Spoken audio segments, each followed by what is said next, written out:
May chika ba kayo? Nandito na ang Chika Bataan! Kung saan tayo magchichikahan at kamustahan. Ang tanong natin ngayon, Teacher at Edukasyon sa Pinas, kamusta naman? Ako si Elizabeth. Ako si Therese. Ako si Eliza. Ako si Jam. Ako si Nel. At ngayon pag-uusapan natin ang mga bagong patakaran sa bagong school year na 2026-2027 na ang basic education. So, unang-una, yung dating 4-quarter system ay naging 3 semester na ngayon. At ito ay nakahati sa 3 block. Yung unang block ay ang opening block na parang introduction sa mga matuturo sa mga estudyante. At yung ikalawang block ay ang instructional block na parang discussion lahat at mga quizzes, exams sa mga kabataan. At yung panghuli block or yung NSEM block ay yung mga activities, mga breaks, mental health, wellness ng kabataan ngayon. Okay. At pangalawa naman, yung panukala ni DepEd na Simplified Lesson Plan, kung saan merong panukala na iisa na lang ang format ng pagsusulat ng lesson plan para daw mabawasan ang administrative workload ng mga guro at makapag-focus sila sa pagtuturo sa loob ng klase. Meron din silang bagong grading system kung saan meron na lang 2 summative assessment ang mga estudyante at isang periodical exam na pagkukuhanan ng grades ng mga teacher. At yung pagbawas ng senior high school program tracks na from 4 tracks into 2 tracks na ACAD and Tech Pro. And finally, ang pagdagdag ng feedback mechanism kung saan basically yung DepEd mag-a-adjust ng mga patakaran nila based sa mga sinasabi ng guro. Ayun, so yun yung 5 bagong patakaran natin. So, di ba kahapon may nakausap kayong guro tungkol sa mga bagong patakaran na to? Okay. Yeah. So ipapakilala namin yung nakapanayam namin na guro mula sa North Fairview High School na si Ginang Julian Rivera. Si Ginang Julian Rivera is siyang LTT and masteral na nagtapos sa PNU or Philippine Normal University at kasalukuyang daluguro, 2 ng North Fairview High School. Kung saan nagtuturo siya ng mga asignatura sa senior high school kabilang ang Piling Larang. Bilang isang Master of Arts in Teaching or Math, patuloy niyang isinusulong ang kahusayan sa pagtuturo at pagkatuto. Ngayon, pakinggan natin ang mga naging saloobin ni Ginang Rivera. Yung pagbabago po sa calendar ng DepEd. Ano po yung pinagkaiba po niya sa dati po na 4 na quarter? Tapos sa ngayon po na pinanukalang 3 term po na academic calendar. Ano po yung layunin po talaga ng DepEd? And ano po yung totoong nangyayari sa mga eskwelahan at kung paano ito nakaka-apekto po sa teacher and sa mga school? Okay, umpisahan natin. Ano yung pagkakaiba nilang dalawa? Yung una kasi, yung 4 na quarter, nakakati sa 4 na quarter. So, ang tendency niyan, 4 din ang periodical. Diba? So, ang mga bata, bawat quarter, merong 5 to 6 lessons na dinidiscuss. Samantalang dito sa 3 term, mas mahaba yung instructional block nila. Meron sila kasi tinatawag na instructional block. So sa instructional block, hindi lang siya basta 5 to 6 lessons. Tumatagal siya ng 8 to 10 na lessons. O, tapos, yun nga lang, ang kaibahan nila, ang pinaka-difference nila, ang periodical ngayon ay 3 na lang din. Pero, bukod sa periodical, meron pang 2 summative per term. Saan po yung pinapasok ni Rivera? Yung summative po din? Yung summative test na yun ay after 2 weeks, bibigay yung first summative. After uli ng 2 weeks, bibigay yung second summative. Tapos, after ng ilang week uli, yung periodical na. So, kung titignan mo, mas ang kalaban ng mga teacher dito ay yung panahon. Tsaka yung dami ng trabaho. Instead na 1 periodical lang ang gagawin, gagawa pa kami ng dagdag na 2.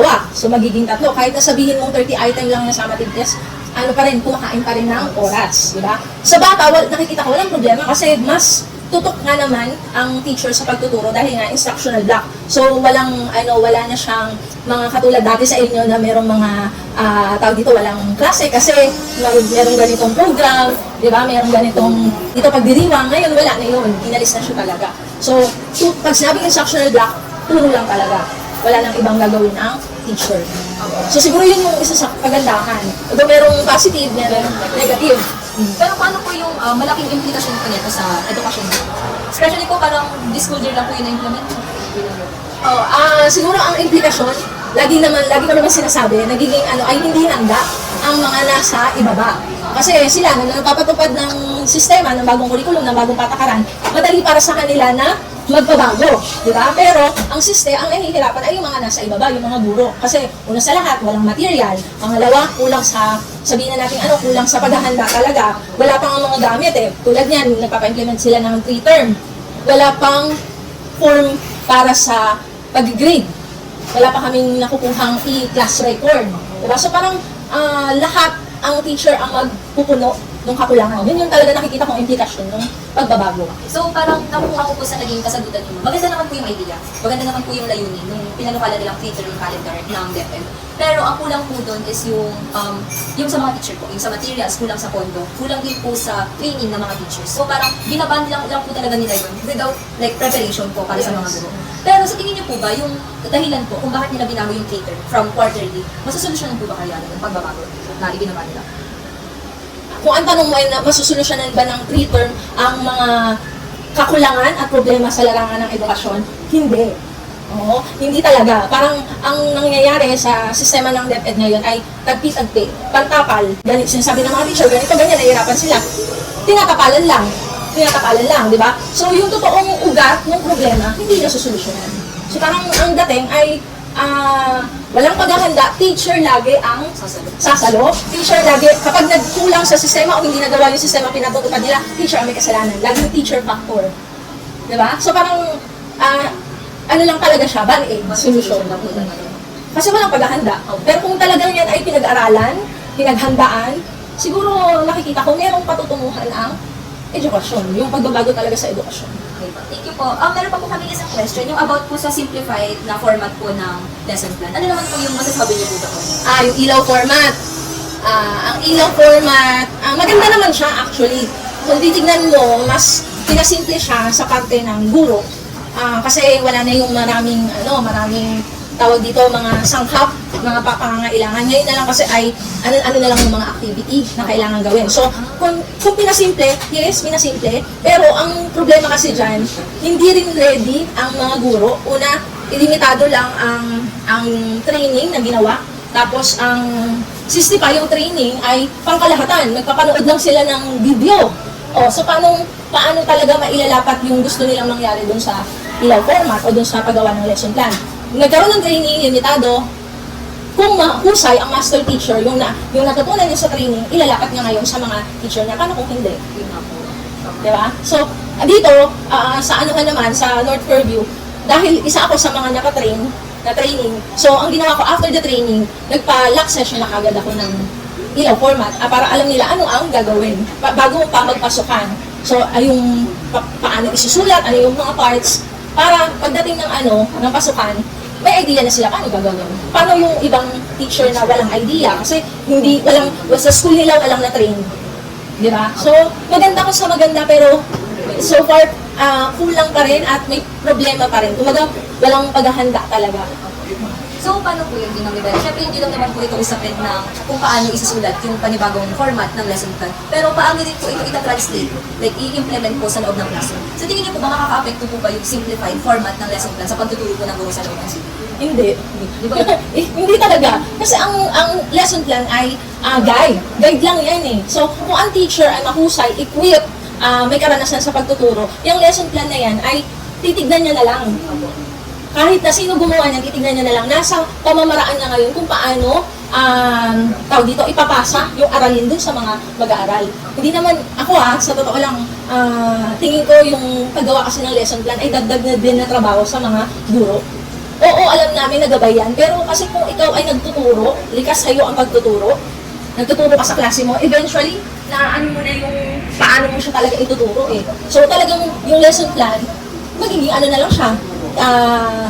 Gabay na lang natitignan mo, tapos eventually, itatranslate mo na lang yun sa pamamaraan mo. Kaya kahit sino gumawa ng lesson plan, kung ang teacher ay marunong magturo o nagtuturo, kaya niyang gawin yun. Okay. Ayun po. So, usapin naman po ng K-12 curriculum. Aware naman po tayo na sobrang congested po ng curriculum sa DepEd. So, parang ang dami, sa matatag curriculum, parang ang dami-dami pong gustong mangyari. Paano naman po yun sa lesson plan? Kasi doon po tayo nakapasa dito sa paggawa po ng lesson plan sa curriculum. Paano po yun? Lalo na, especially po daw na parang, yun nga po, sa usapin pa rin po ng pre-term. Lalo na po yung mga learning competencies, paano po yung pinapasok? Paano pinapasok? Eh di, problema ng teacher. Yun yung totoo. Problema ng teacher yun kung paano niya pagkakasyahin ang mga aralin doon sa instructional block.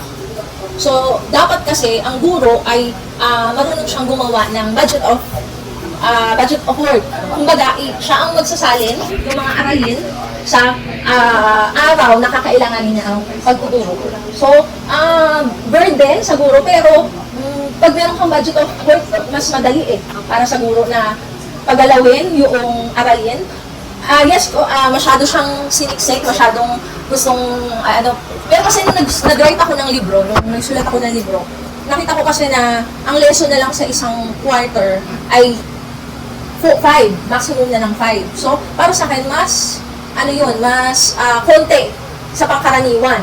Yun nga lang, sa isang lesson, hindi yan kakayanin ng isang linggo. Usually, nagdadalawang linggo yan. So, talagang ang trabaho ng guro ay gawin niya yung budget of work niya na magkakasya yung mga aralin na gusto niyang ituro at nandoon sa curriculum papunta doon sa instructional block. So, nasa buo po talaga yung responsibilidad Yes, at yung ginagawa para maging epektibo yung mga ibinabang panukala ng Yes. Okay po. Sa pangatlo naman, ano po yung opinion niyo po sa bagong grading system po ni DepEd? Grading system. Nakakaloka. Naloloka ako. Nung unang binabayang grading system, sabi ko, paano ako na teacher ng writing? Bawat lesson ko, meron akong performance task. Kailangan, di ba? Para makita ko kung natutunan ng bata yung pagsulat ng ganong uri ng academic kong sulatin. Pero, dun sa bagong grading system, bibigyan mo lang ako ng performance task na 2. Di ba? So parang, paano ko gagawin na 2 lang yung performance task, pero ang lesson ko sa isang term ay 13, halimbawa. At bawat lesson ay merong katapat na activity or gawain or pagtataya.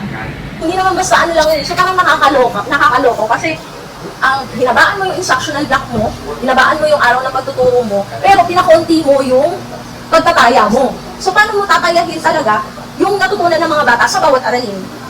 Doon sa bagong reading period. Kasi written outputs, 5 lang. Tanda mo, tayo, may written outputs tayo na 10, di ba? May performance task kayo na 10, ngayon 2 lang. Bilang guro, anong gagawin mo? Paano mo pagkakasyahin lang sa 2? Kasi kailangan makita sa class record mo ay 2 lang. Di ba? So parang nakakaloko. Ang tingin ko dyan kasi hindi na pag-aaralan. Hindi, parang, iba yung nag-aaral ng curriculum, iba yung nag-aaral ng assessment. Dapat yan, pareho. Kung nagpapataw ka ng bagong curriculum, kasama ng curriculum na yan, yung assessment, na dapat tumutugma doon sa bagong curriculum. Di ba? Parang sa nangyayari ngayon, hindi tugma ang assessment doon sa pinapatupad mong curriculum. Sa tingin niyo po, Ginang Rivera, bakit po nagkaroon ng pagbabago sa grading system? Ano po yung layunin nila doon? Kasi, ang DepEd, yung parang ang taas ng gusto niyong standard, di ba? Gusto mo yung ganito, gusto mo ng quality education, pero yung ugat talaga ng mga problemang kinakaharap ng edukasyon ay hindi mo gustong lutasin. Gumagawa ka lang ng panibagong problema sa pamamagitan ng pinapa-implementa mo. Saka isa pa na nakikita ko dyan, masyado kasi tayong nakasandig sa kung ano ang curriculum ng ibang bansa. So, laging kinakabit sa westernized education, sa edukasyon ng Amerika. Ay, kasi ganito sa Amerika. Bakit hindi gumawa ng curriculum na pang tayo? Di ba? Yung filosofiya ng pangloob. Di ba? Panloob na filosofiya. Tignan ang kayang iambag ng larangan doon sa edukasyon na yun para masolusyonan unti-unti yung problema. Kasi ang pag-resolve naman ng problema sa edukasyon, nakikita ko ay hindi talaga abrupt, hindi madalian. Oo, hindi overnight. So, dahan-dahan. Pero, proseso, may paghahanda. Pero dapat, yung mga ipapatupad mo, nakapaloob talaga sa kultura, sa sistema, sa anong meron tayo dito sa loob ng kasi laging kinukumpara sa ibang bansa, laging kinakabit sa ibang bansa. Paano yung mga nandito talaga, di ba? Oo, nandun na tayo sa tinatawag na standardized education, dun sa globalization. Pero, uunahin mo pa ba ang global kung meron ng problema sa loob? Diba? So, yun muna yung dapat na binibigyan ng pansin o ng tugon bago pa yung pangkalahatan. Ang ganda po ng Ginang Rivera, parang yun din po yung naging punto po namin sa naging report po namin. Yung pananaw, yung naka-act po, yung edukasyon ng Pilipinas sa ibang bansa. Totoo nga po, hindi po talaga nakakontextualize sa mga Pilipino. Kaya, doon nagkakaroon ng problema. Hindi na consider, hindi na acknowledge yung interest, yung kakayahan, yung kultura ng mga kabataang Pilipino. Kaya kung yun po, hindi na susolusyonan, paano pa masusolusyonan yung mga nag-domino effect na problema? Yes. Yun. And yung mga pinapanukala po nila, yung mga ini-implement nila, hindi naman po talaga nila nasusolusyonan yung tunay na problema na edukasyon sa bansa. Parang sinasabi lang po na nagpapatupad sila na nagpapatupad para masabing may ginawa. Yes. Pero yun po, tama po yung sinabi nila, yung mga pinapatupad nila, gumagawa lang din naman ng mga panibagong problema. Yes. Ayun po. About naman po sa senior high school. Sa bagong curriculum po ng senior high school nga po, may 2 pagbabago. Yung dating 4 na track ay magiging 2 at ang dating 15 for courses ay magiging iba. Sa paanong paraan layo nitong tulungan yung mga estudyante at yung tanong ko na effective ba ito? Doon muna ako sa effective ako. Effective ba ito? Ako na magsasabi, hindi. Bakit ko nasabi? Una, sa bagong certain curriculum na senior high school, pinatay nila ang wika. Bigyan mo ang Filipino, ang asignaturang Filipino, ng 2 araw at parang lumalabas na translation lang ng English. Same ang content. Iba lang ang medium. So, ang nangyayari dun sa curriculum na bago, pinatay nila ang wika. So, tingin ko hindi siya effective in a way na yung wikang Filipino na dapat na unang-unang itinuturo sa mga kabataan, sa mga bata, eh, tinanggal mo. Pangalawa, same lang din naman ang laman. Pinagsama-sama mo lang yung mga topic na sa palagay mo ay magkakaugnay, magkakatulad. Pero wala rin naman eh. Parang ganun din, meron pa rin namang elective. So, siguro parang ang inano lang nila dyan ay masabi na kumunti na yung subject. Pero kung titignan mo, pareho rin. Pareho lang din yan. Ang ano lang doon, yung nakita kong isang-isa dyan, eh, yung pagpatay sa wikang Pilipino. At pag ganito na ang nangyayari sa curriculum, pinapatay mo na ang wikang atin, may problema. Ibig sabihin, merong hindi yan magiging epektibo talaga. Kasi meron kang tinanggal o meron kang pinalis na pinakamahalagang sangkap sana ng curriculum. Ayun po, sa pagtanggal po ng wika, ano po yung nakikita yung layo ng DepEd? Kasi po patuloy po nilang ginagawa yun eh. Parang din pa lang po sa mother tongue based language education, may explain na po tayo dyan. Meron na rin po tayong usapin sa pagbabawas po ng general education sa tertiary. Tapos pati po sa senior high school, napakailangan. So ano po ba talaga yung nakikita natin gustong mangyari ng DepEd? Hindi lang ng DepEd. DepEd at SHED, pareho silang bumubuo ng mga manggagawang ang layunin ay umalis sa bansa. Ang layunin nila, ang mga Pilipino, mag-abroad, doon magtrabaho. Na kung titignan ninyo, sa curriculum dapat ngayon, kung talagang may pagbabago, dapat na unang nilinang ang yung kakayahan ng mga kabataang Pilipino na dito sa bansa magtrabaho. Diba? Bumubuo sila ng kapitalistang sistema na kung titignan ninyo, eh, ang unang-unang apektado ay kultura at tradisyon ng mga Pilipino. Yung sistema ng edukasyon na dapat edukasyong mga Pilipino, wala eh. Gusto nilang lumabas. So gusto nila ng mag-gain. Kasi diba, sabi nila, ang nakakapag-ano ng ekonomiya natin ay yung mga manggagawang sa abroad. Diba? Pero hindi nakikita kung ano yung tulong at ambag na nagagawa ng mga manggagawang nandito sa loob. Kaya bakit nila pinapatay ang wika? Yun eh dahil gusto nila na maging globalize. Magpadala ng mga Pilipino sa ibang bansa. Yun lang naman yung nakikita kong layunin dun eh. Both DepEd at SHED. Kasi hindi lang naman DepEd ang may problema eh. Even SHED, nang tanggalin nila sa GenEd ang Pilipino, wala nang Pilipino ang GenEd, di ba? Ang saklap. Eh dapat yan, nasa batas natin na hanggang tertiary, nandiyan dapat ang pagtuturo ng Pilipino. Natin, ikakaunlad ng bansa. Umuunlad ang bansa, pero ang wika, kultura at ang panintikang Pilipino nawawala na. So ano po yung sa tingin niyo yung pinaka magiging malaking implikasyon at epekto po nito? Hindi lang po sa edukasyon ng bansa, pero sa general, sa bansa po talaga, sa ekonomiya at sa mga kabataan. Kaya ngayon, tingnan ninyo ang epekto. Yung mga Pilipino na mas gusto nang magtrabaho sa ibang bansa kaysa mag-serve at mag-alay ng kanilang talento, ng talino dito sa Pilipinas. Diba? Mas maraming lumalabas ngayon. Maraming nag-a-abroad kasi para sa kanila nandun ang pag-unlad. Diba? Pero yung mga nag-aano talaga dito, nawala na. Kasi yun ang gusto ng gobyerno. O implikasyon, tawag dito, hindi lang basta masisira kundi mawawala ang kultura ng Pilipino. Wala na nga di ba? Wala na yung close family ties. Kasi madalas pag naging 18 years old ka na, aalis ka na di ba? At nangyayari yan sa panahon natin ngayon, di ba? Ano pa, na kultura, yung pagmamahal sa wika, wala na, di ba? Hindi na, mas gusto na mga kabataan ngayon, mas gusto na ng English, marami ng English speaking kaysa sa talaga, Tagalog magsalita. So, ang nakikita kong ang pinaka-apektado ay kultura, tradisyon, at yung pagiging Pilipino ng mga Pilipino. Kasi niyayakap na nila ang globalization. Without even thinking na ang dapat na unang niyayakap ay yung pagiging Pilipino. Dumako naman po tayo sa panibagong usapin naman po. Sa mga pagbabago po na ito, sa lahat po ng mga pagbabago, ibinaba at pinatipad nito. Mga plano sa implementation, na mismo maghahanap ng mga kakulangan na babaguhin imbes na mag-pilot testing nila. So sa tingin niyo po, magiging epektibo ba yung ganitong mekanismo ng feedback? yung pag-implement po without pilot test? Wala. Hindi mo pa nga natetest eh. Di ba? Testing, dapat na may testing sa lahat. Ang insiste sa DepEd, sinasabi nila may testing, pero ang totoo, wala naman. Asaan? Di ba? Pakita niyo talaga na may mga tao na sumagot ng ganito. Sa mother tongue na lang eh. Dati nila tinanggal. Kasi ganito ganyan. Hindi naman daw na-test niyo ba talaga? Na-implement ba ng maayos yung programa? O, pag ganun na ng ganun, wala talagang mangyayari. Ano na lang tayo? Magpapa-implementa. Ngayon, ang sasalo niyan, yung mga nasa ibaba. Guro. Di ba? Guro ang pinaka-apektado kasi kami ang nasa pinakababa, kami ang mag-ano. Kung may problema, kami ang mananagot. Yun lang yun. Laging sasabihin, teacher's factor. Kahit lahat na binigay mo na bilang guro. Nakakalungkot po. Oo, pero masarap pa rin namang magturo, maging guro. Lalo na kung ang layunin mo talaga ay mag-ambag ng impormasyon sa mga bata, mag-ikintal sa kanila hindi lamang ang impormasyon, kung hindi ang kultura, ang values na dapat meron tayo. Kaso sa panahon ngayon na mahirap maging guro, yun siguro ang nawawala na rin sa mga guro. So ano yan eh, parang nakikita ko, cycle. May problema sa sistema, nagkakaroon din ng problema sa mga guro. Kasi, Affected kasi talaga. yun po, parang, kasi kayo po na nagtuturo po talagang taga-din po talaga sa DepEd, ang taga-din po sa loob ng silid-aralan na naghahatid po ng kalungan sa mga bata. And kayo nga po yung pinaka-apektado, kayo po yung nakakaranas nung pang-aabuso po talaga ng sistema ng edukasyon.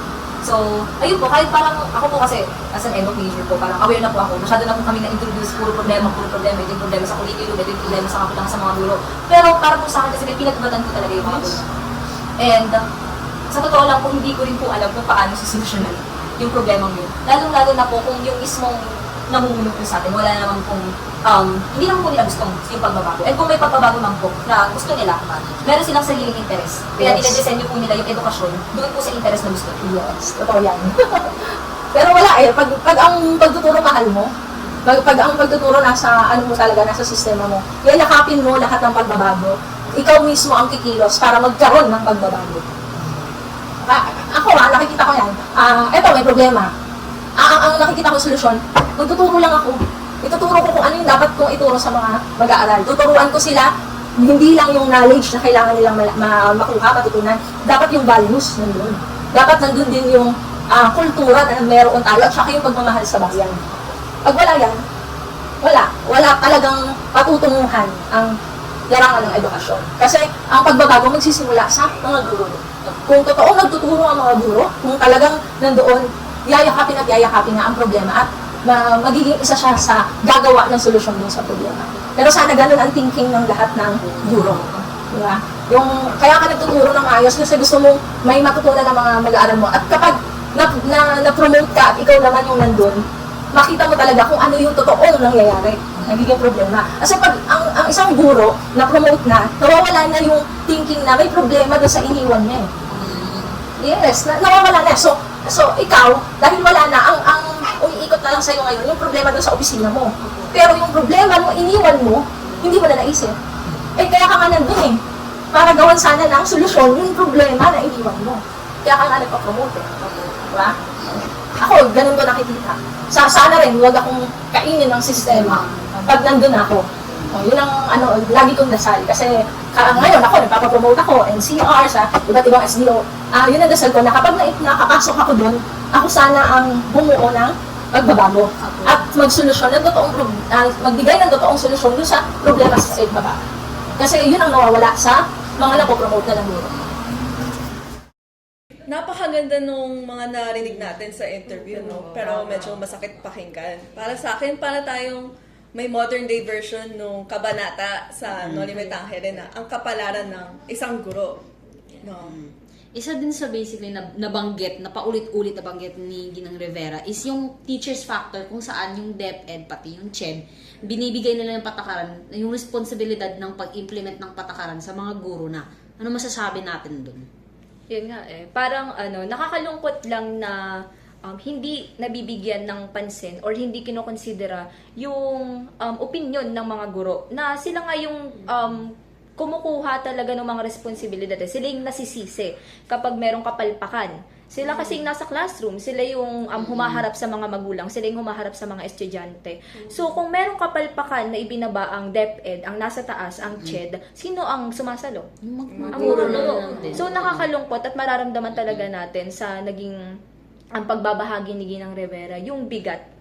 Yung bigat na dinadala ng mga guro. At kung iisipin, isang karanasan lang yun. Paano kung maririnig talaga natin yung iba't ibang karanasan, iba't ibang opinion, iba't ibang saloobin ng mga guro? Kasi kay Ginang Rivera sa senior high lang yun eh. Paano sa elementarya? Paano sa tertiary? Paano yung iisang lente pa lang yung nakikita natin and sobrang bigat na, sobrang dami ng pwedeng pag-usapan, sobrang dami ng kailangan i-address.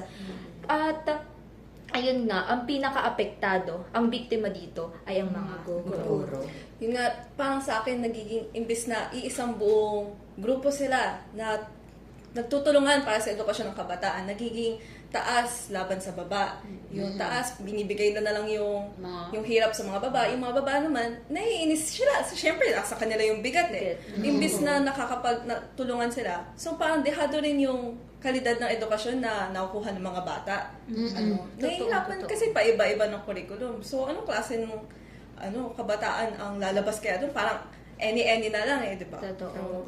Parang nakasalalay na lang sa teacher. Tapos, magkano ulit yung Sahod. Parang nakita ko 30K yung sahod ng mga guro per month.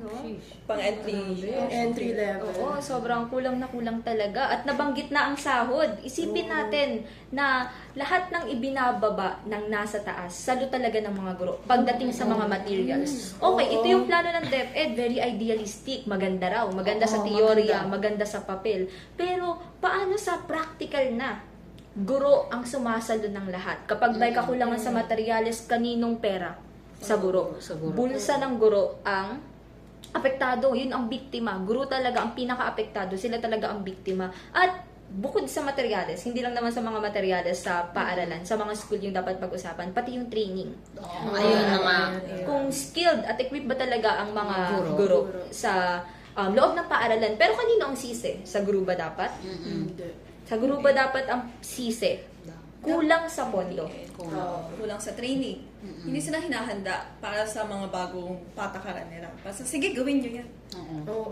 Binababa lang basically. Kaya nga sinabi ni Ginang Rivera na Zoom call lang, yung parang Zoom video. Oo. Tapos, iilan lang sila. Oo. Hindi lahat. Dapat nga isang buo sila.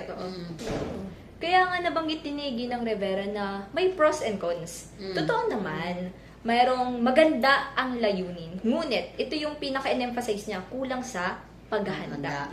Kulang sa kahandaan talaga. At baba lang ng baba eh. Ito yung plano. Pero walang paghahanda. Ano gagawin natin sa mga plano Yun ito? yung parang napansin nating pangalawang tema naman nito. Mga nakuha natin is yung kulang sa paghahanda ang mga nasa taas. Any na nga lang.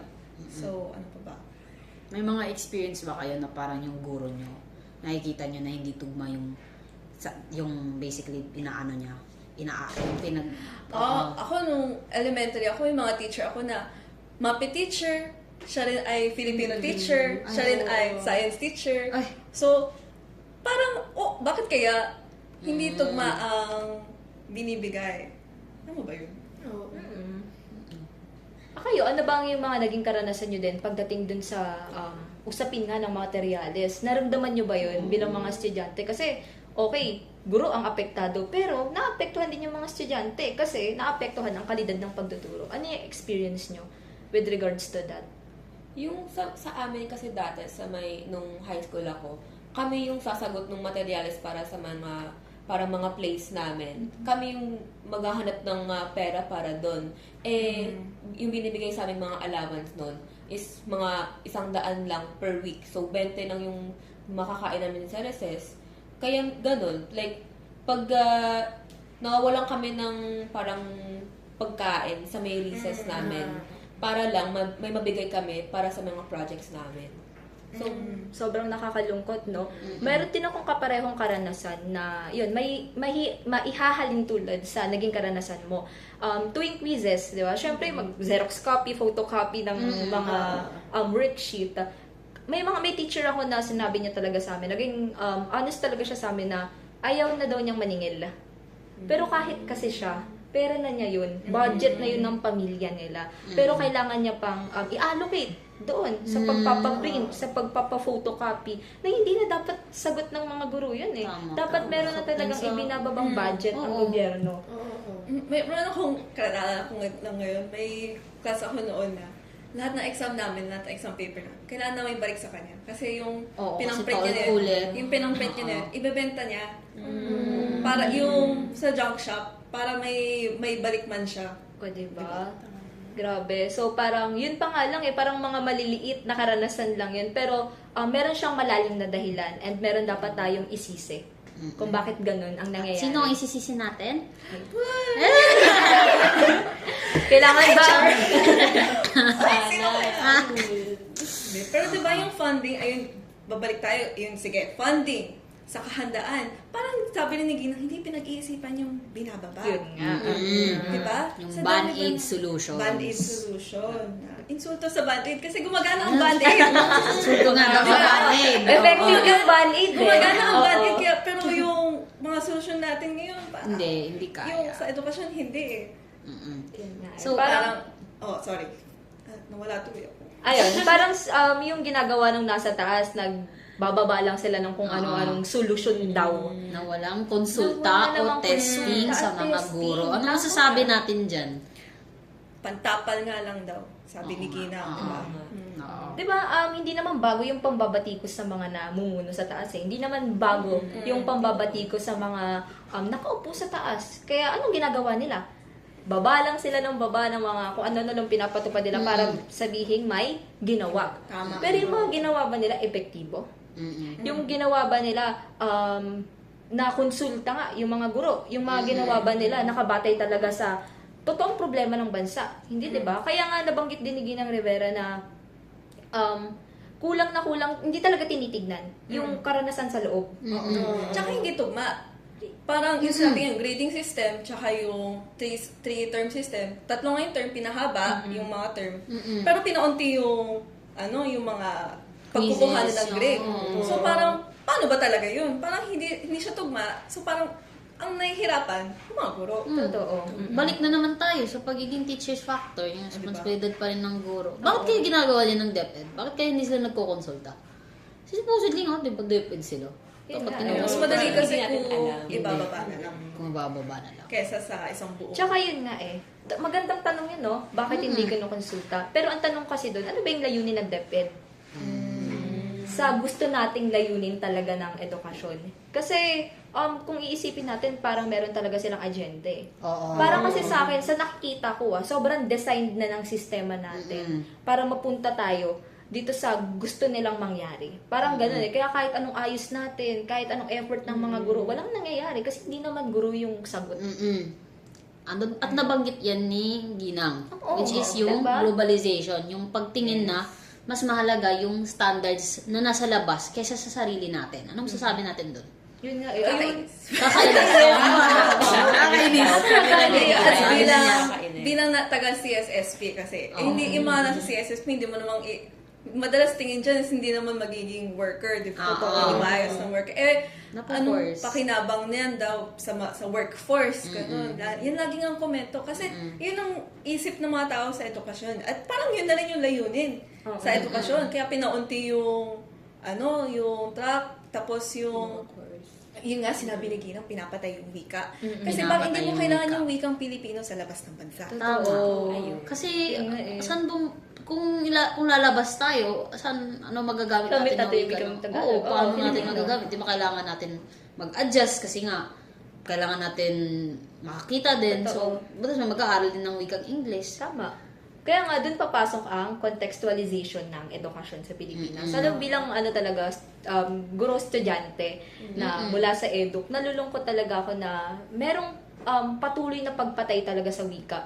Unang-una na dun sa MTB, MLE na sa grade 1 to 3 na hindi na sila hinahayaan na gamitin yung mother tongue nila sa loob ng eskwelahan. Para kasi sa akin, kapag nagtuturo ako, hindi lang naman siya puro content. Ito yung dapat matutunan. Kailangan marunong ka magbasa, kailangan marunong ka magbilang. Pero merong kultura na kaakibat yun eh. And paano mo maipapasok yung kultura? Yung pagka-Pilipino kung hindi mo gagamitin yung sarili nating kasi wika? yung mga bata, una-una, natututo sila sa bahay. Paano mo i-relate yung nasa classroom tsaka yung nasa bahay kung hindi mo gagamitin yung kultura? Totoo. Pero isa rin dito siguro sa usapin is yung mindset ng mga magulang, no? Mm-mm. Yun nga hindi lang naman, cultivated na kasi talaga sa edukasyon na ang English ang may pera. May pera. Yun na kapag rin marunong yung ka mag- nangyari sa kanila eh. Nabanggit din to sa Noli, di ba? Mm-mm. Di ba? Yung mga yung mga magulang, sabi, hindi, sundan nyo na lang yung sistema kasi okay naman kami. Dapat ganun din sa inyo. Yung pag di ba, pag ang tawag dun? Yung pagpalo. Pagpalo. Well, wala naman na atang pagpalo. Wala naman ngayon. ata, pero pwede natin ma-symbolize na. Oo, yung parang, Palo sa wikang Ingles. pwede. Diba? Ginagamit yung wikang Ingles bilang Pangpalo sa atin. pampalo, pampatahimik ka. Pagpatahimik. Diba? Pagpacify. Nakabutan niyo ba yun? Yung nagbabayad ng parang 5 piso Nangyari para sa akin yun. yung mga magbabanggit Grabe ng mga yun. Tagalog. ganun.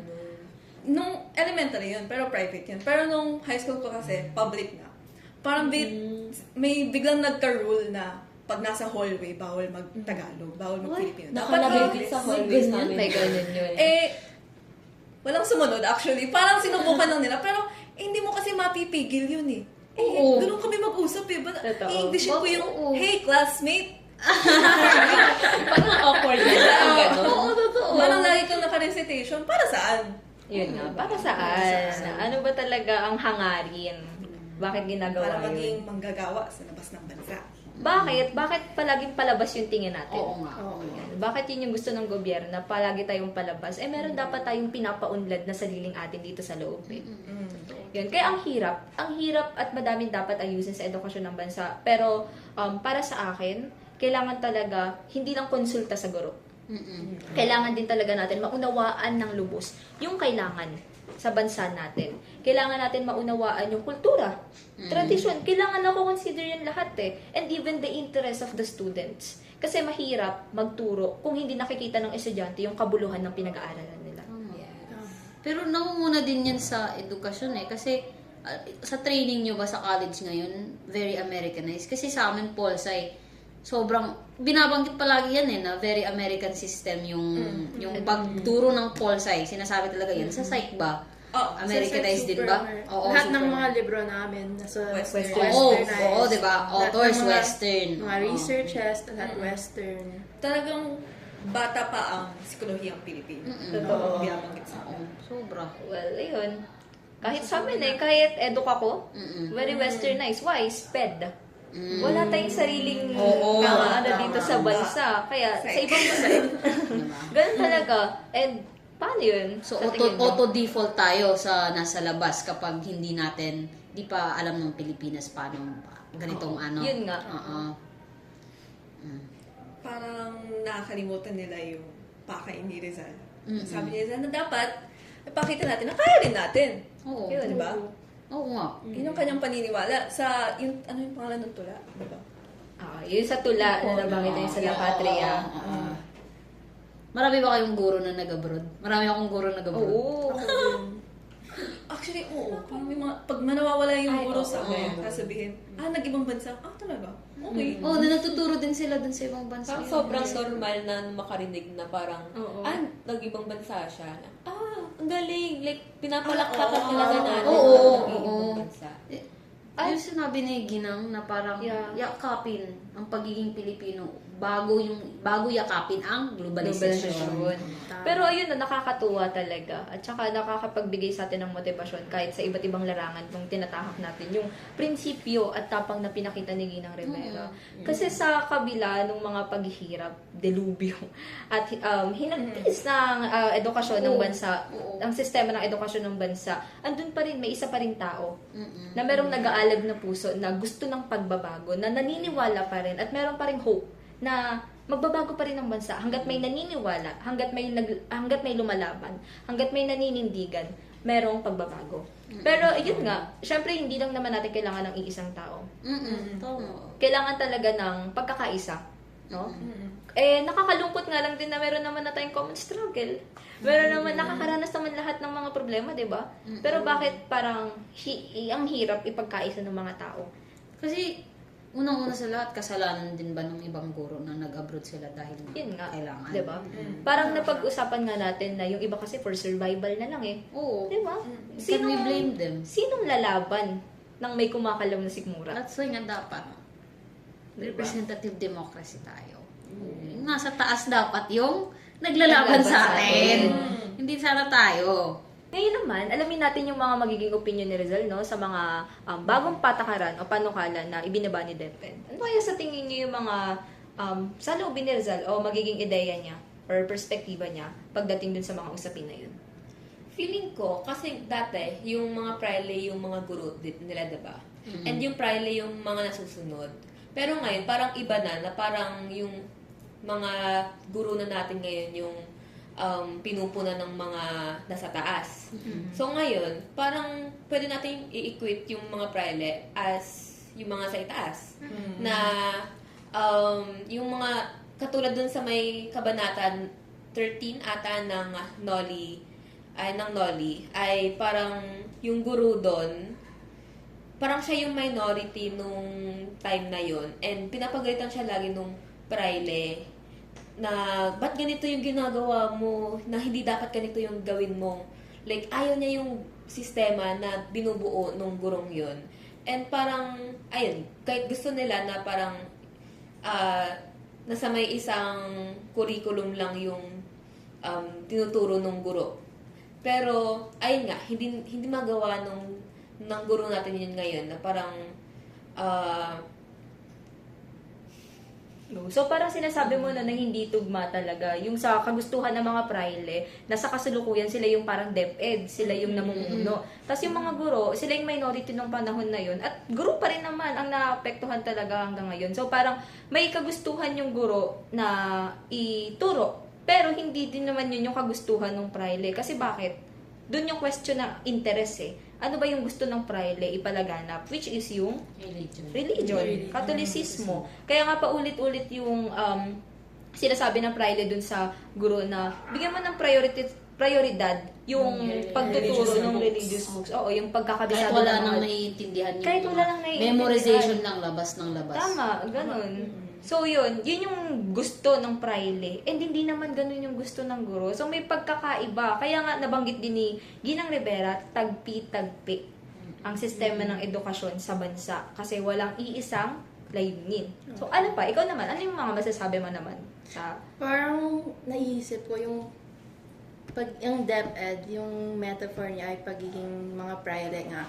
Tas parang yung DepEd, katulad ng praile, sinasabi nila na dapat gawin mo ito, gawin mo ganito. Pero yung guro naman, yung mga may alam kung anong mas mabuti para sa mga Yung reality. sa mga mag-aaral.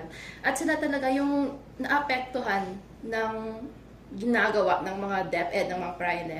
At yung like, nasa stop sila sa mga gusto nilang gawin dahil sa ginagawa ng DepEd. No. So, yung parang nga siya sa Kabanata 19, yung Noli Me Tangere. Masasabi ko rin siguro na isa pang metaphor kung tignan naman natin yung El-Fili.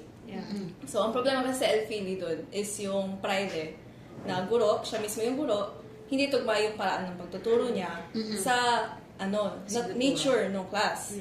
So, parang for me, yung metaphor dyan, kung yung praile pa rin yung DepEd, yung nature ng class, yung reality, yung curriculum, hindi na naman tugma.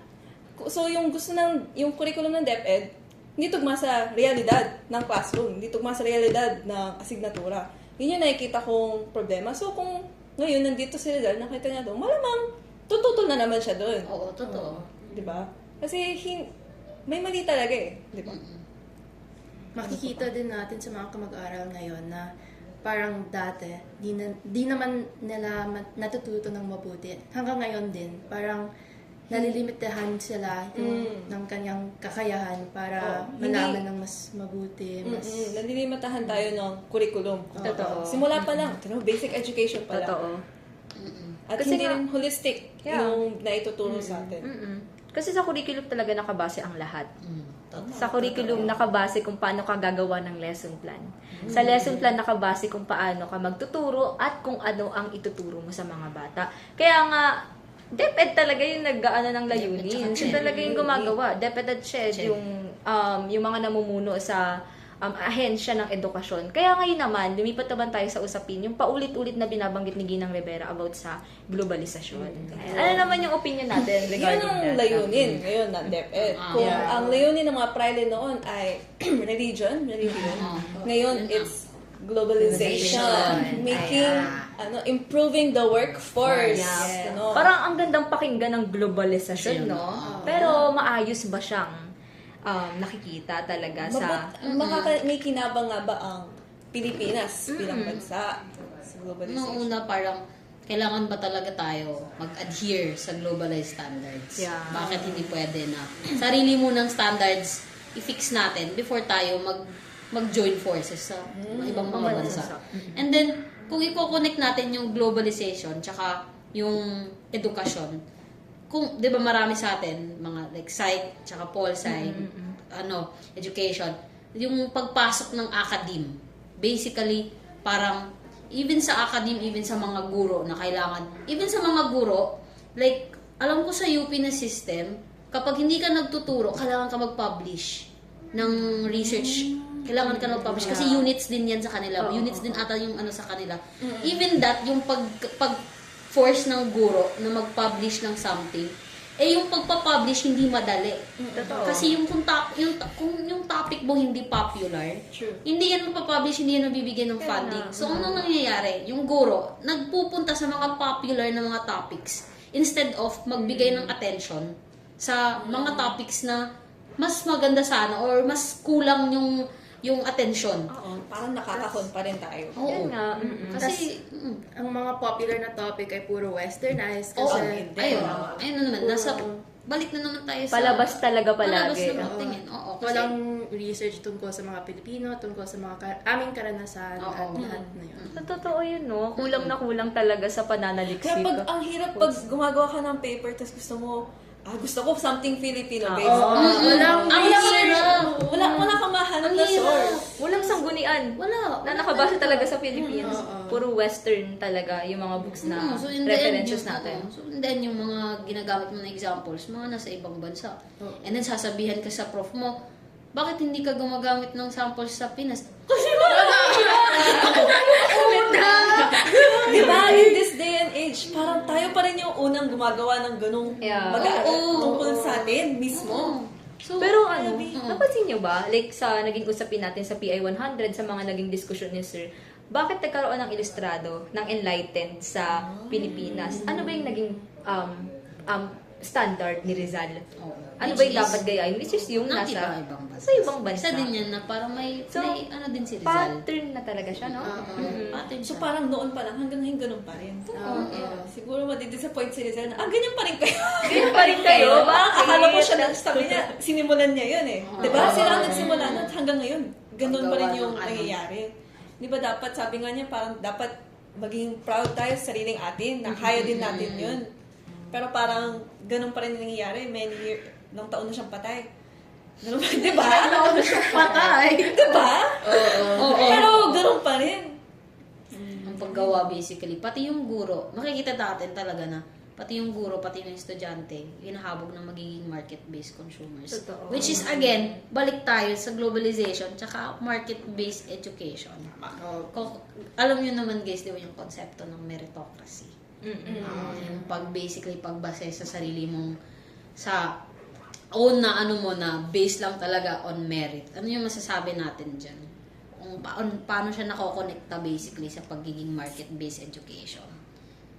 Parang ngayon, yung mga estudyante, di pa sinasabi natin, grades don't matter. Pero actually, it does. It does. They do. It does. Pagdating sa mga Diba? ganito, Ang halaga ng estudyante Nakabatay sa- nakabase sa numero. sa merit mo. Diba? Nakabase sa title. So, parang hindi mo siya tinitig. Kawawa naman yung mga, hindi sila tinitignan bilang tao. Hindi sila tinitignan bilang bata. Kaya nga yung school ngayon ay tinatawag na factory na lang. Hindi na talaga para maglinang ng kaisipan, maglinang ng critical na pag-iisip. Kasi takot na takot ang gobyerno, ang pamahalaan natin na matuto ang mga kabataan na kumwestiyon. So, Kaya tinatanggal nila yung mga social science ko. kaya nga, di ba, parang nabanggit dun na, parang may nabanggit si Rizal na tinuturuan tayo na maging sunod-sunuran na lang. Maging sunod-sunuran na lang. Kung ano yung binaba, sundin nyo yan. Hindi na tayo binibigyan ng karapatan o ng espasyo para magtanong. Sige guys, may nabasa kasi ako na opinion din na parang nagdi-discuss about neoliberalism tsaka market-based education. And then sinasabi niya doon sa isang opinion niya na ang public schools daw sa konsepto o sa paningin ng neoliberalization is inefficient. Kasi pinapapasok lang niya yung mga estudyante as compared sa ibang schools na let's say sa UP, dumadaan pa ng UPCAT para makapasok. Sinasabi ng neoliberal education na yun, na inefficient daw yung public schools. Kasi napapapasok lang siya ng mga estudyante na hindi naman efficient. Ano masasabi niya doon? Tama ba? Ang unfair. Fair, Oo, hindi siya fair. tama. Doon Hindi talaga tama. Doon papasok din yung usapin na accessibility ng edukasyon. Tama. Yes. Education should be for all. Yeah. Di ba parang human rights yun? Bakit nakabatay lang na kung sino yung efficient? Hindi tinitingnan yung Diba? paligid, hindi pagtrato ng estudyante ng tao. Tsaka maraming Parang ginagawang factor. exclusive ang education. Totoo. Oo. Totoo. Maraming factor talaga na nagko-contribute kung paano ka magiging efficient na kabataan. Tsaka o na bakit tao. kailangan ka maging efficient? Hello? Pwede Ang naman standard natin ng efficient, nasa western na naman. Oo. Tama. Oo. Which is efficient. Ayan, maging mabuting worker. Ganun. Labas ng labas. Malay mo yung mga hindi alay ko iniisip yun yung mga batang hindi nakakapag-aral. Paano kayo mga potential na masasign Oo. doon? Di ba? Tsaka, sa akin lang to. Pero bakit may science ay? Bakit may walang social? Ayun. Bakit kailangan specialize sa kanila? Kasi parang, di ba? Oo. Kasi parang, kapag sinasabi mo, galing ka science high, ang galing mo! Ang taas diba? mo! Grabe. Science na. Ang galing Pero alam mo, wala namang kaming funding for our research. di ba? So, Ang research is students pa rin ang Nag-aano. sariling pondo. Grabe, ang laki ng gastos. Kasi walang magpa-publish. Totoo. Oo, kasi hindi popular yung hindi topic naman ang mo. gusto, kahit science high school, hindi naman ang hanap nila is scientists na nag-aaral eh. Ang gusto nila is, Scientist na nagpo-produce. hindi, siguro mga worker pa din. Oo. Worker pa din. Alam mo, na-exploit lang talaga tayo ng Oo, in the end. system eh. Basically, yung science school, exploited din sila. Totoo. Kasi kapag lumalabas ka sa science school, that means, maganda ka na produkto. Totoo. Pero kung galing ka sa Totoo. public na walang alam kung ano yung pangalan ng public mo, Sorry. anong product ka, di ba? Made in China. Kaya nga, yun noon, kung yung science high school, may one-time valedictorian namin. Oo. Punta siyang journalism. Sabi niya, sayang kayo. Ano sabi ng mga teacher? Sayang. Bakit Oo, sayang? bakit sayang? Meron naman kaming journalism class. Exactly. Diba? It's like, bakit sayang? Kasi hindi sila magiging nasa workforce. Ganun ba? Hindi sila magiging corporate worker. Ang laking ambag sa bansa ng journalism. Totoo ba yan na parang kapag hindi ka magsa-science, hard science, Science, magbabayad ka ng something sa, hindi sa ano? Hindi. So, Hindi naman. kasi narinig ko din yan eh. Ang alam ko sa DOST Scholar, Kapag mag-shift ka. pag hindi ka nagtuloy in a science-related course within government offices or something, kailangan mo Pero sa science ay hindi naman. hindi na. So, ayun. Cut ba yun? Yun. Magandang usapin yun. Kasi parang, ayun din eh, ako bilang scholar ni CHED, ng Commission on Higher Education, actually, yung puso ko talaga nasa social studies. Gusto ko talaga pinag-aaralan yung lipunan, yung kasaysayan, kung paano gumagalaw yung lipunan, kung ano yung sistemang kinagagalawan natin. Doon talaga yung puso ko. Pero, ganun din, usapin ng survival. Kailangan ko Walang mag-survive ba? encouragement. Oo. Hindi. Tatanggalin ako sa scholarship kapag hindi ako lumipat sa ibang program. Kaya nag-SPED ako. Bakit SPED? Kasi kailangan ang SPED sa ibang bansa. Lahat Sa ibang ng bansa? Dito rin naman. priority. Sorry. Binibigyan prioridad ng CHED ang mga kurso na Pwedeng ano sa- ilabas. Pwedeng ilabas. Puro palabas talaga tayo. Oo, kasi caregiver, no, mga ganun, di ba, Totoo. na type. Ay, oo nga. And sabi, in demand daw ang SPED. Malaki daw ang pera sa In SPED. demand sa ibang bansa.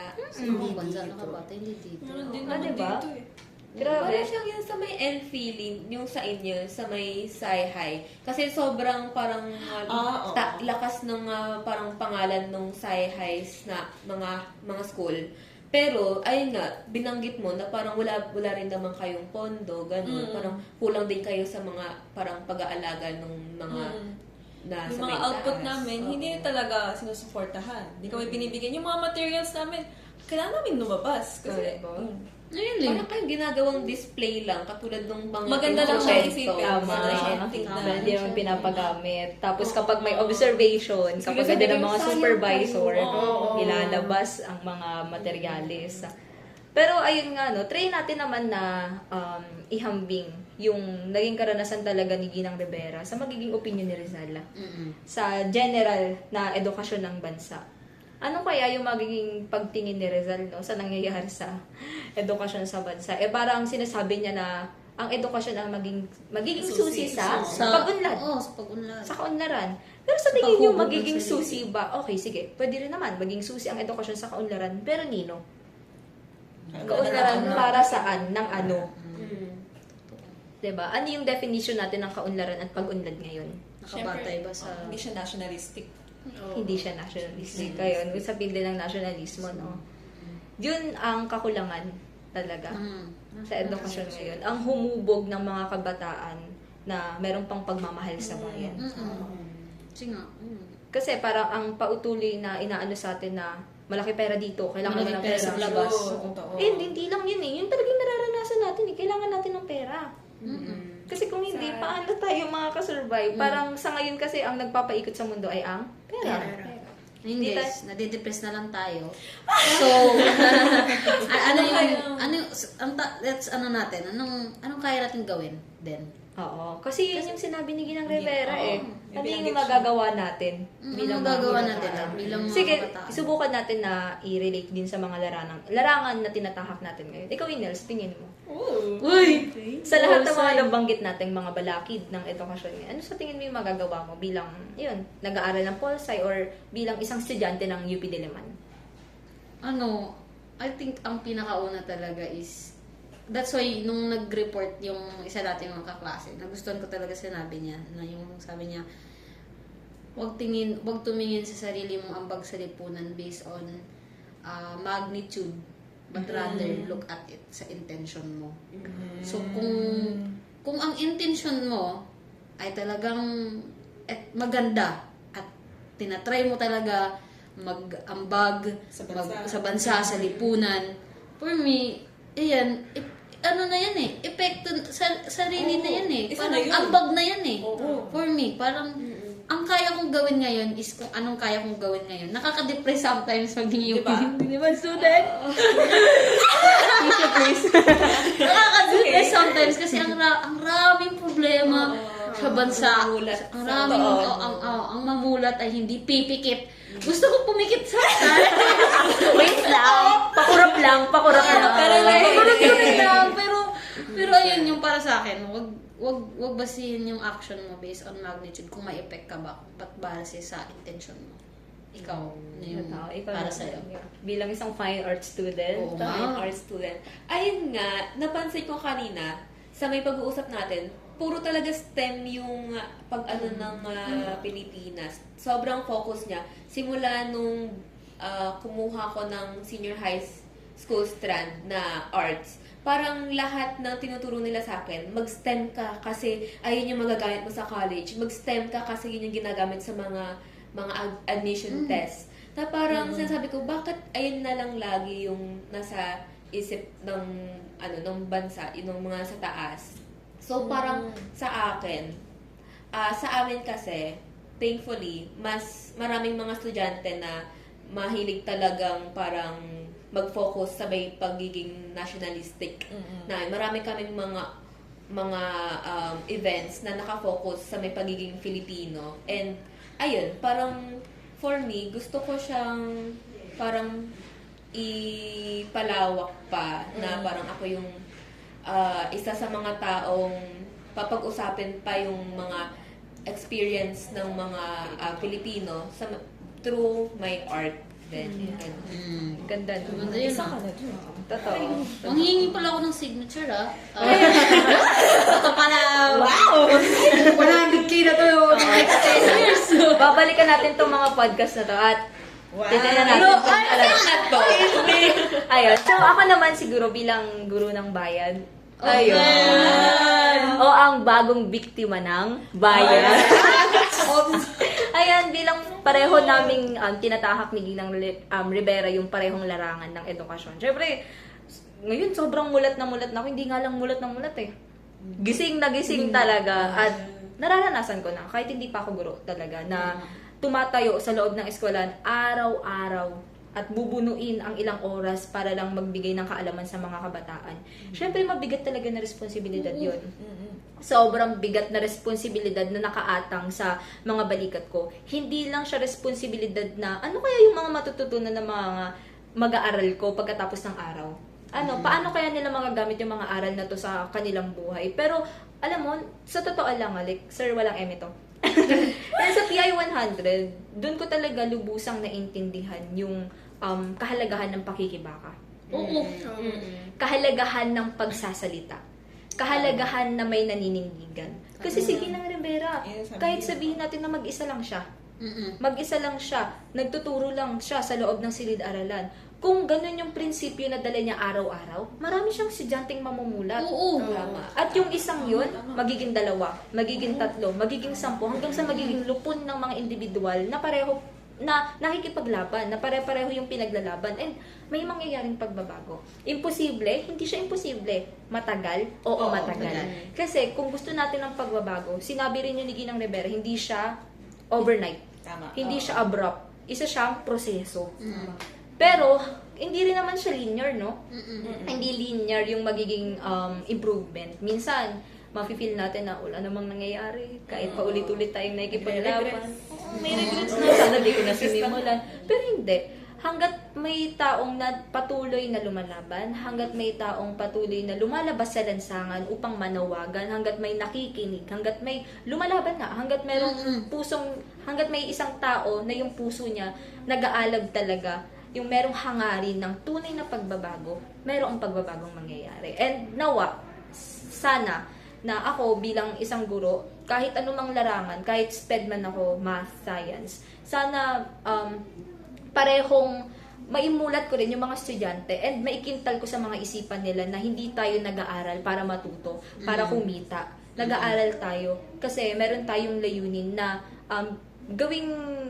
meron tayong layunin na magkaroon ng pagbabago sa lipunang ating kinagagalawan and maging instrumento upang magturo din sa iba kasi hindi nga accessible ang edukasyon natin dito sa bansa.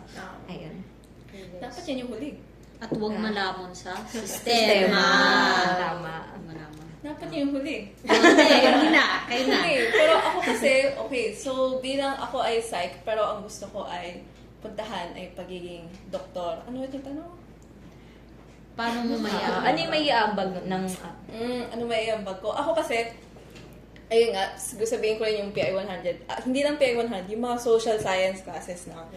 Feeling ko napakalaking privilege na upo ako sa mga klase na yun, nakaka-attend ako. Gusto ko, dalhin yun sa aking pagiging doktor. Diba, kadalasan doktor galing sa mga bio, ganun. Ako, feeling ko, ang forte ko is yung mga social science. Feeling ko kasi tao naman yung pasyente mo eh. Totoo. Diba? Kung hindi makatao yung pagtrato mo sa tao, tinignan mo siyang bilang pasyente, tinignan mo siyang pagkakakitaan. Ang sakit nun, syempre naging pasyente na tayo. Naranasan mo rin yun, ang sakit nun, hindi ka na tinitignan bilang pasyente, parang ka na lang isang number na pinagaling ko, hindi gumaling. Diba? Statistic ka na lang. Masakit yung kaya sa akin, gusto kong dalhin is, ang pangarap ko talaga is maging, pangarap ko! maging doctor to the barrio. Tama. Wala akong plano. Hala! Wala kasi akong planong lumabas sa bansa. Naka-record po yun. Hala! Sana, kasi mahirap din maging doctor to the barrio. Totoo naman. Maliit ang kita pag doktor na hindi ka galing sa pamilyang doktor. Pero gusto ko gawin yun para sa bansa. Modern Rizal. Hindi, pero Rizal. pero totoo yun sa saloobin ko yun. Ngayon, papasalamat ako, marami ako na kukuha pang social science classes na mas naiintindihan ko ang kulturang Pilipino para sa mga taong tutulungan ko. Ayun. Ayan, natangpang sa leg.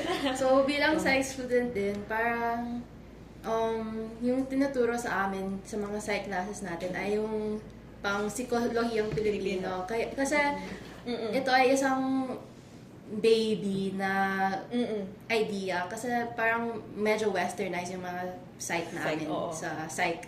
At para sa akin naman, gusto kong mag-focus sa mga researches na pang Pilipino talaga. Kasi ano yung mga policies naka-based sa mga westernized na data, mga westernized na students, lahat na lang westernized. Ano yung mga Pilipino naman? Like, wala silang alam sa mga nangyayari talaga, karanasan ng mga Pilipino. At dapat qualitative yung mga alam nila tungkol sa mga Pilipino. Hindi lang quantitative na parang data lang sila, statistic lang talaga. Oo. So, gusto kong malabnaw yung psikolohiyang Pilipino at yung mga researches na pang Pilipino talaga. Ayun. Diyan nagtatapos ang So, ayun. Pakinggan na lang muna natin yung panghuling ni Ginang Rivera, yung panawagan niya para sa mga guro at maging para sa mga kabataang Pilipino. Magpatuloy. Para sa mga kumukuha ng education, huwag matakot na sumubok. Pero dapat dun pa lang nasa isip mo na magiging solusyon ako, hindi magdadagdag ng problema.